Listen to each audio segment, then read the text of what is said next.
Sometimes the simplest words we use every single day are hiding the most incredible secrets. I mean, take a word you probably use all the time, ring. Today, we're going to put that one word under the microscope, and what we find is going to tell us a whole story about language, learning, and believe it or not, the hidden power of just keeping things simple. So let me ask you something. How many different ways can you actually use the word ring? I mean, really think about it. You probably have one, maybe two or three definitions that pop into your head. But as you're about to see, this little four-letter word, oh, it's doing way more work than you might think. All right, let's just dive right in.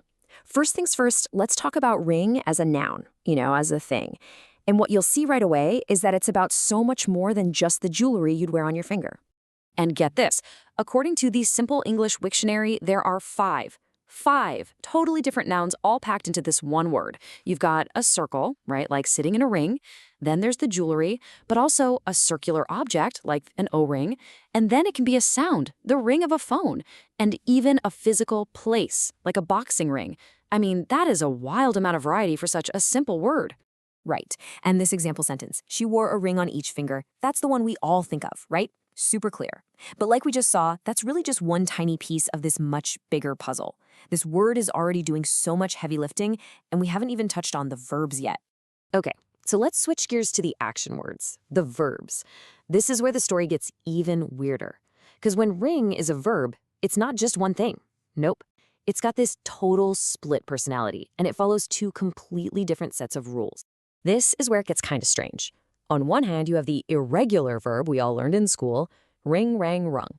Simple enough, that's the sound a phone makes. But then, there's this totally separate, totally regular verb, ring, ringed, ringed. And that means to make a circle around something.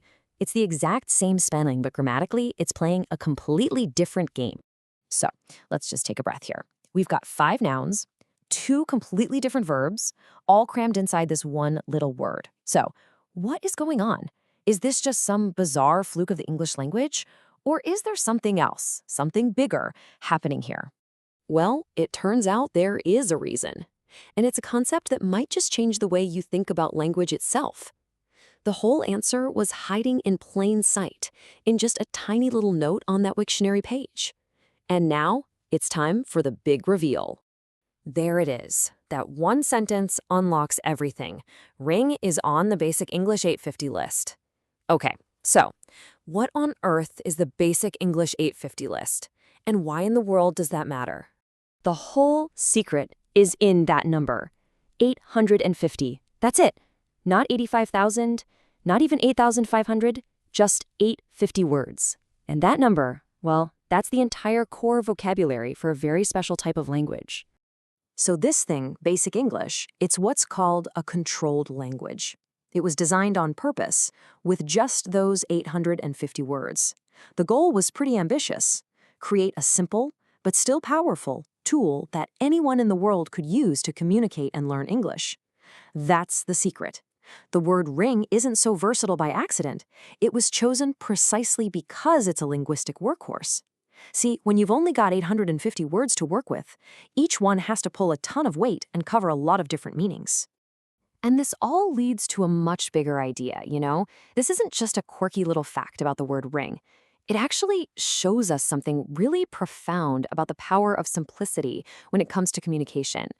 Think about how powerful this is. The idea that by focusing on just a small handful of core words, you can unlock really clear and effective communication. It gives language learners a much easier way in. It's the very foundation for amazing resources like the Simple English Wiktionary. And most of all, it just goes to show you that even inside the most common, everyday words, there's a whole universe of history and meaning just waiting to be discovered. So I'm just going to leave you with this thought. The people who created Basic English, they truly believed that a simpler language could help create better understanding across the globe. And it really makes you wonder, right? In a world that feels more and more complex every single day, could something as simple as 850 carefully chosen words actually change the world?